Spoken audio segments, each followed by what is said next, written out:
Bismillahirrahmanirrahim. Assalamualaikum warahmatullahi wabarakatuh. Alhamdulillahirabbil alamin. Wassalatu wassalam ala Rasulillah wa ala alihi wa sahbihi ajmain. Amma ba'du. Muhammad Al-Fatih, sang penakluk Konstantinopel, pernah berkata, "Jika kalian tidak lagi mendengar riang tawa dan gelak bahagia anak-anak di masjid-masjid, waspadalah, saat itu kalian dalam bahaya." Begitulah pesan yang diwasiatkan kepada kita. Sungguh hal yang sangat disayangkan apabila saat ini masih banyak di antara jamaah atau pengurus masjid yang tidak sabar dalam menghadapi anak-anak.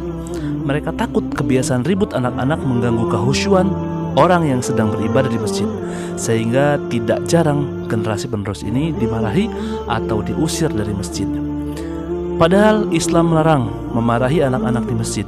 Ada banyak dampak buruk yang akan dialami anak ketika orang dewasa melakukan ini. Tidak hanya saat masih kecil saja, namun efeknya akan dirasakan hingga mereka dewasa. Suatu hari ada seorang ibu yang bercerita kepada saya bahwa dulu anaknya pernah dimarahi ketika sholat berjamaah oleh seorang yang dituakan di sebuah musola. Dan fakta yang saya ketahui, anak itu ketika beranjak remaja dan dewasa jarang sekali menuju musola itu untuk beribadah, walaupun orang yang dituakan tersebut sudah wafat. Sangat mungkin bekas sakitnya masih tertancap kuat di dalam benak dan nuraninya karena dimarahi ketika sholat di tempat tersebut. Pesan ini untuk kita para jamaah yang sering memarahi anak-anak ketika di masjid. Dalam sebuah hadis diceritakan bahwa Rasulullah SAW sujud dalam sholat. Hasan dan Husain bermain menaiki punggung Nabi SAW. Jika para sahabat ingin melarangnya, maka Rasulullah memberi izin untuk membiarkannya. Jika salat telah selesai, Rasulullah SAW memangku kedua cucunya itu. Mungkin kita lupa bahwa kemarahan yang kita tumpahkan amat besar peluangnya untuk menyingkirkan anak-anak itu dari masjid-masjid kita.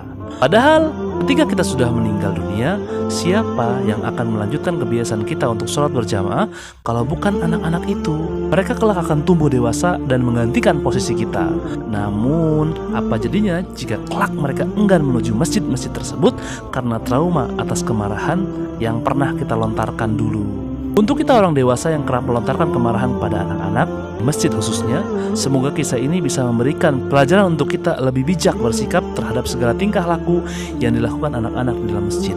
Dan jika kita pernah sengaja atau tidak sengaja melakukannya, bergegaslah untuk meminta ampun kepada Allah Subhanahu wa Ta'ala karena telah menghalangi seorang hamba dari mendekat dan beribadah kepadanya.